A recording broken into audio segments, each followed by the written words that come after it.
My name is Alan Morgan. I work with the Building State Capacity and Productivity Center at WestAT, a federally funded initiative to support state education agencies.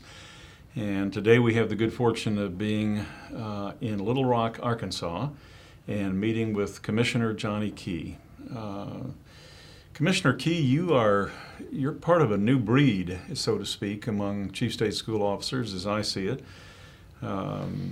I was a commissioner for 13 years in New Mexico, and the days of the commissioner who had the opportunity to stay quite that long in the office seem to at least not be here today. They may be back someday, but not right now. You're part of a group of about 30-something chiefs, not your age of 30-something, though that may be true as well, but there's a group of 30-something chiefs out there that have been in office now for about 18 months or less, somewhere in that neighborhood. You've got you're in that upper end of that, I think, and come to the office with some unique skills. You come to this office having been a legislator. You're an engineer by profession, as I understand it. So I think I think there are a lot of us who are engaged in supporting state education agencies that see this as a great opportunity, quite frankly. You bring some relationships to the office that I think will serve, hopefully, the students of Arkansas very well going forward. And we're going to talk a little bit about that today, but particularly at least in the construct of the Every Student Succeeds Act. They've got this new federal legislation,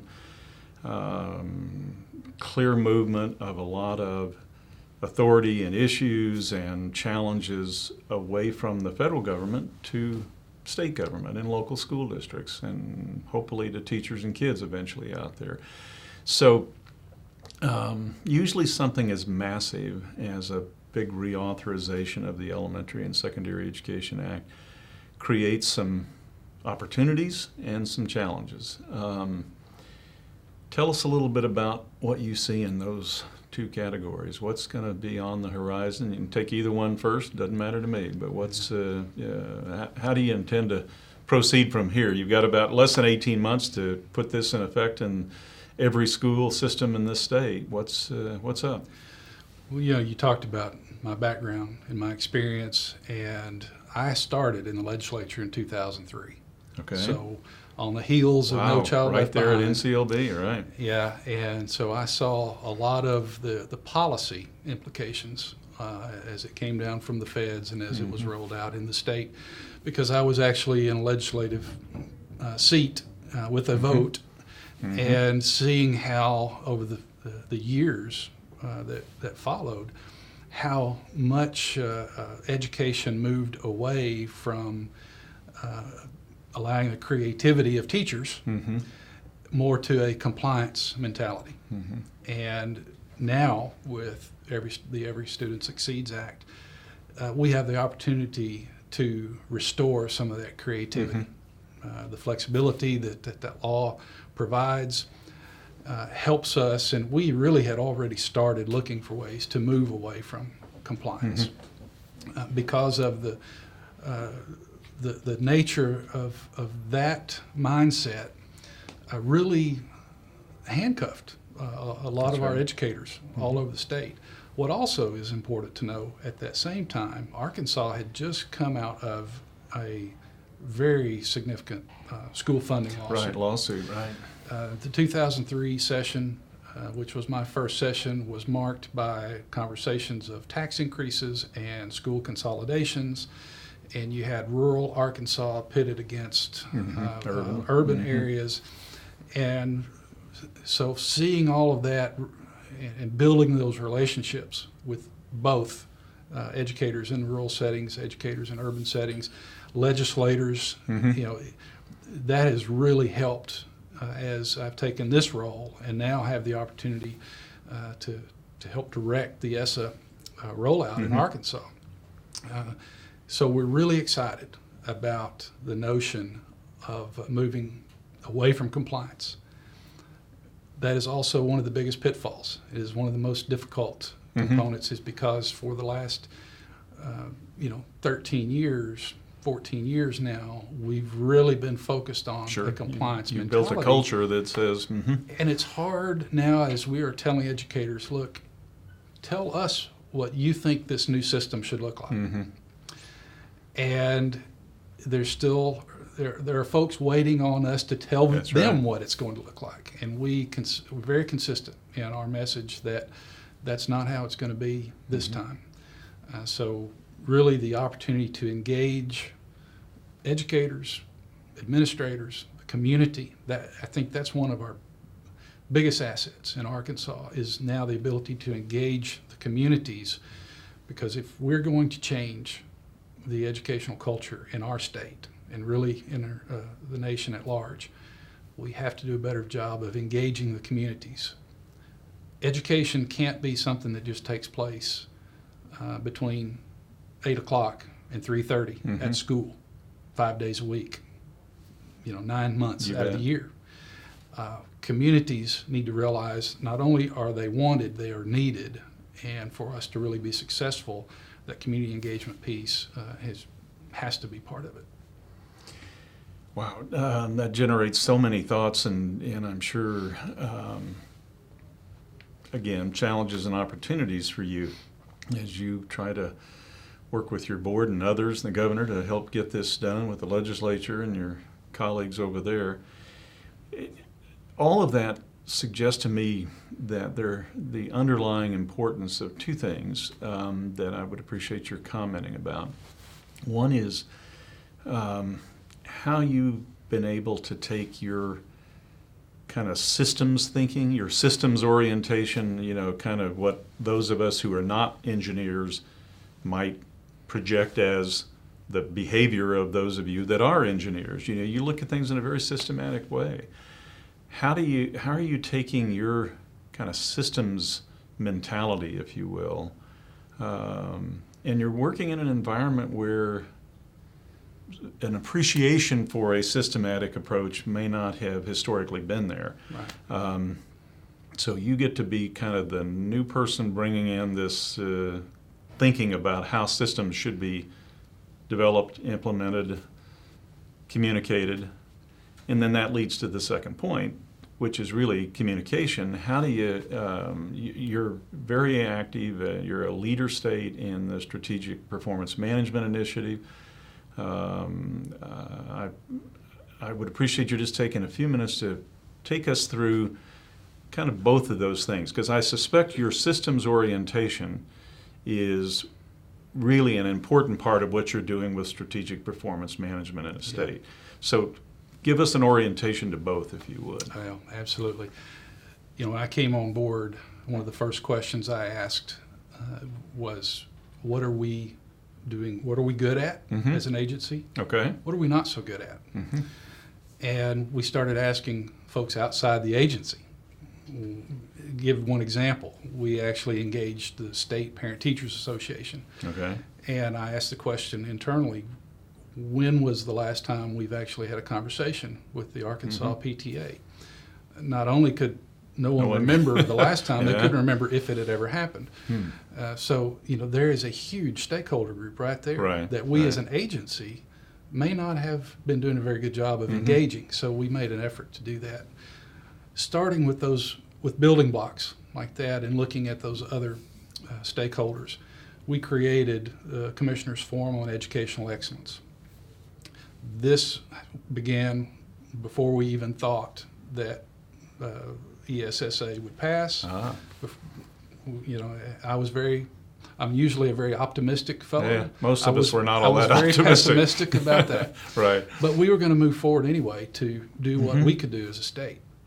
So we started engaging those stakeholders and asking and looking internally about the systems. And we learned a lot about ourselves during that time, and systems that we thought were working well, the perception was they're not working as well as we thought. Dig into that. You find out that the writings, the teachings of Jim Collins, Deming, others who founded the Total Quality Management movement, those were relevant in an educational agency, just like they are in any organization. I've told folks that I don't say that we should run government more like a business. I say we should run government agencies like the State Department of Education more like an effective organization, because there are a lot of businesses that are not effective. That's right. That's true. And so a lot of the systems work that we have done has been focused on trying to create an effective organization. How do we do that? It becomes cliche, but you really have to tear down the silos. And one thing that I found in the agency was the history of the agency had been very siloed. Now, my predecessors, Dr. Kimbrell, Mr. Wood, they started some of that work, and we really tried to accelerate it. To give an example, we're working on a significant reading initiative in Arkansas. Hopefully in the next few months rolling that out, but we've been very deliberate on how to put that together. And one thing that I observed is our school health folks had not been at the table. Interesting. Okay. Our child nutrition folks had not been at the table. So when we started pulling the groups together, I said, I need child nutrition here. Yeah, good for I you. need school health here. I need other pieces of the agency that had not really had not been a part of some of the conversations that they needed to be a part of. And so looking at it from a very team-based approach, and my background in industry had been in quality management. And seeing the importance, seeing how that changes a culture of, where you just show up for work, you sit at that station and you do that job, versus you show up for work, you're engaged with the team, and they are a cross-functional team, and they are constantly throwing ideas and bouncing ideas off of each other. How can this system work better? How can we as a collective team do a better job? That's the culture we're starting to see here in this agency. And because we had started this process before ESSA, it became a natural fit it just for fit us perfectly. to roll Got the it. work and the needs, the requirements for ESSA as a part of that strategic management style. And we're very excited about the direction we're headed. Yeah, very foresighted, I think, and fortuitous too, to have kind of aligned with that set of values before they became clear that they are, we hope, we believe, were the values that we're going to see in the, at least in the federal end of state education agencies as we go forward. Obviously, the concern that a lot of folks had as I came into this role in March of 2015 was, well, he's not an educator. And this building, this department is full of educators, great educators. And they are doing a fantastic job. But you also have other folks that are non-educators. But bringing the team together where educators have the opportunity to learn from non-educators and non-educators learn from the educators. And as we have rolled some of these components out to our districts, we have found that they've been received very favorably, that they like the vision.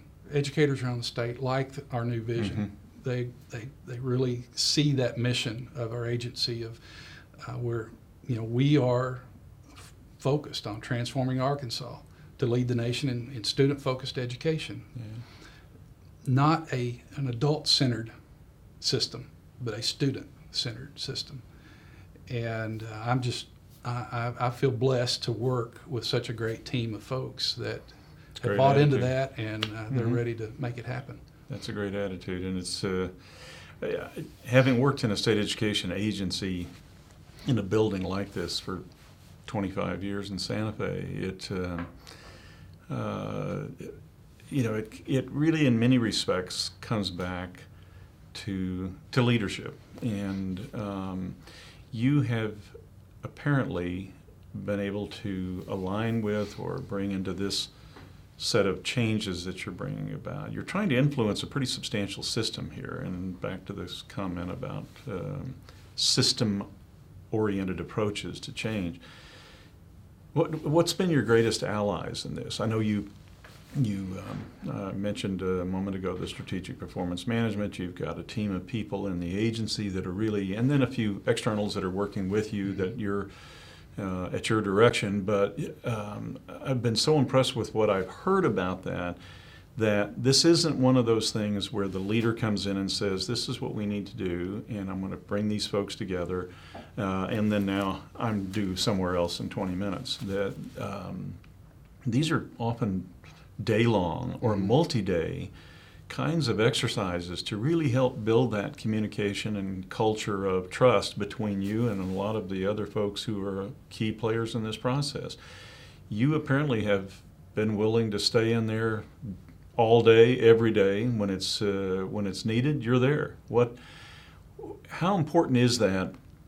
I'm going to get to a question in a moment that I want to give you a moment to think about, and that has to do with what kind of advice you might share, not presuming that you know what other states are facing, but you surely know what Arkansas is facing, and you have a sense of how this is going to be complicated and yet an opportunity all across the country. What advice can you give other chiefs across the nation, whether they are, a year or two in office, or whether they're the 15-year veterans, of which there are very few? But that said, talk with me about the importance of this strategic performance management in the relationship to going forward from here. What you see in the next number of months, and how does that then translate into advice for other states? Yeah.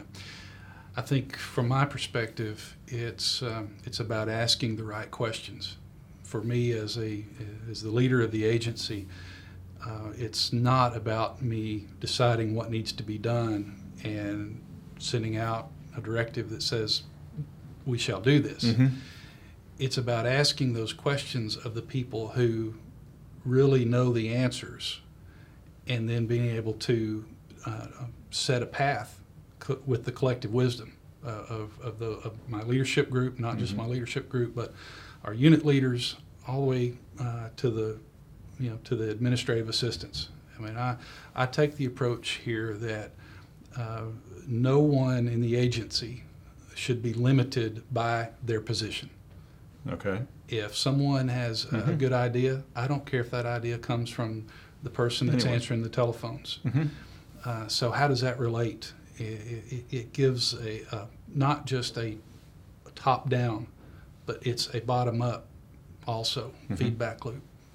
So my encouragement is, and of course in this agency in Arkansas, I work for the governor. I serve at the pleasure of the governor, and I've had great support from him, and his encouragement to me has been to lean forward, do tough things, do challenging things, shake things up a little bit. Those weren't his words, but really that's, we in Arkansas, we need to make a culture change in education. So most states, I give this anecdote, my first CCSSO meeting. Okay. We had breakout sessions for the chiefs only 2 or 3 times, and during these sessions, a chief would stand up and say, I'm from whatever state, and we're 49th in education.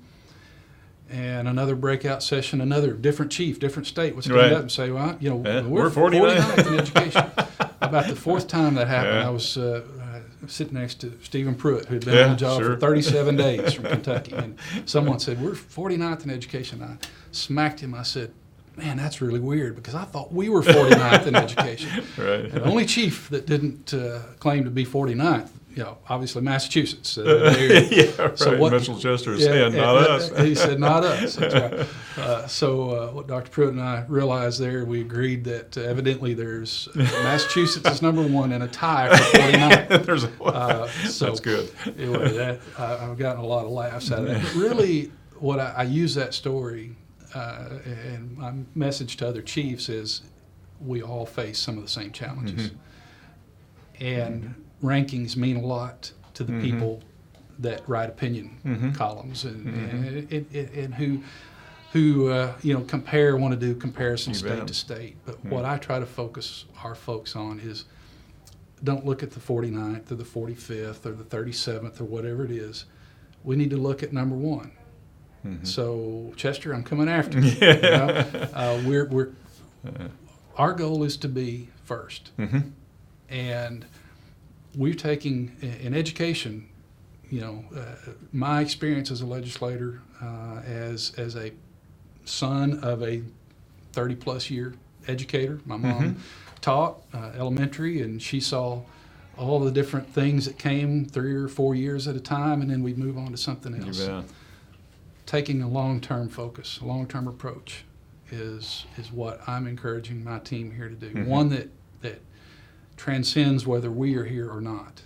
That we're on a direction that in 10 years, if I'm not in this seat, the person who is in this seat can continue that direction. That over the next 5, 10, 20 years, Arkansas is going to lead the nation. Mhm. We're showing that we have the capacity to do it. The Mhm. governor's computer science initiative is Mhm. one where we've nationwide, there are folks who look at Arkansas as saying they're really doing something positive in computer science education. We can do that across the board, but other states, other chiefs, looking at that 5, 10, 20 year horizon of where do you want your state to be? I know where I want Arkansas to be. And it's going to take a lot of culture change to get us there. And really, we look, it has to start here. It has to start in the agency. Where no longer can the agency be the place that the edicts come out of Little Rock and this is Right. how you shall work. One of the first meetings that I went to with a group of superintendents had a superintendent say, Commissioner Key, can you tell me what is your vision for my school? Mhm. And I said, well, respectfully, I can't tell you the vision for your school. You have to determine the vision for your school. You and your community, your board, your educators, your team. For Arkansas, we're creating a vision for what Arkansas wants to be, but each community is going to get there in a different way, and they have to. So, in the context of what other chiefs could look for is take advantage of the diversity in their state, whether it be regional, whether it be ethnic, whatever it is. Take advantage of that to really shoot for the stars in those communities, because success in Little Rock is going to look different than success in Pine Bluff. South Arkansas, Pine Bluff, Right. Northwest Arkansas. So, and really I've seen that we're starting to have people buy into that notion. And it's not meaning that our expectations are any less for kids in Little Rock as they are for kids in North Little Rock. I mean, the expectations are expectations of success, preparing those students to be successful once they get out of high school, but not just high school. I mean, our expectations need to be for them to be successful post secondary, for the work world, all those future Exactly. possibilities. So what comes That next? it's not just enough for us to get them successfully out of 12th grade as a state. We have to be bought in to their success beyond that. Your point about, the capital, not all wisdom resides in the capital, and the fact that you're attempting to ensure that there's really ownership within the community, because that's where the kids are. They're not all around the Capitol Mall here. I think is so important, and is appreciated that that's kind of your message to your colleagues across the country. Let me ask one more, and then we'll wrap up, and that is to ask you specifically about what didn't get asked. If you had a message, you had a question you would like to have seen raised about where Arkansas is going and what you expect to accomplish in whatever that time of leadership, which we hope is a long time. But without that being the key issue, what is it that we should have asked you today that you wanted to share as a message? Probably the business community's involvement. Okay. And because that has really gotten in the education world, from some circles, that seems to be a negative. that the business community is pushing us to create graduates that are good employees, that are good workers, ready to fill a slot on the line somewhere. And my experience is our employers today, our business community in Arkansas, they want the next generation of creators, of innovators, not someone that just has an education to be able to fill a slot, but someone that gets the type of education that they become the next Bill Gates, or many of the countless thousands of people who are creators that we don't hear about, that are really changing life for the rest of us. We have a premier medical school here at University of Arkansas for medical sciences. Who are we preparing that are going to be the next researcher that will find that cure for cancer? The business community wants that. So the notion that our business community is looking for mind-numb robots to just fill a slot, I think that is a notion that we as a state and we as a nation really need to get past, because we're educating those creators, those innovators, those future educators that are going to then educate the next generation of creators, innovators, entrepreneurs. And in Arkansas, when you have a history of some of the greatest innovators when it comes to the business world, the folks like Sam Walton, J.B. Hunt, Axiom, you look at what's happening in Arkansas, and we're going to take it to the next level so that these kids that we're educating today don't have to go to Dallas. When I graduated from high school, when I thought that I was going to finish college, go to Dallas in computer science engineering and make my life there. You were. Right. Okay, so by the time I got to the University of Arkansas, I decided, nope, chemical engineering is what I want to do. And when I graduated, I was married and didn't want to leave the state. Right. So I had an opportunity to stay in Arkansas. That's what we're about. We're about creating those opportunities to where you're going to be successful if you go to Dallas, if you go to LA, if you go to New York, or you're going to be successful if you stay right here in Arkansas. And really, we're talking about changing the world for a lot of these kids whose horizon is just an arm's length away. We've got to give them that horizon of miles down the road so they can see what's possible. Commissioner Johnny Key, you have been very enlightening, engaging. I really appreciate the effort on behalf of the Building State Capacity Center at WestAT. We are very honored to have had this few moments with Commissioner Johnny Key, Commissioner of Education for the state of Arkansas. And hopefully, as the Education Commission of the States and the Building State Capacity Center and Productivity Center go forward, we'll be able to share these messages with your colleagues and others who have an interest in how America is going to take this opportunity and to do what's right for our kids. We thank you, Commissioner Key. Thank you.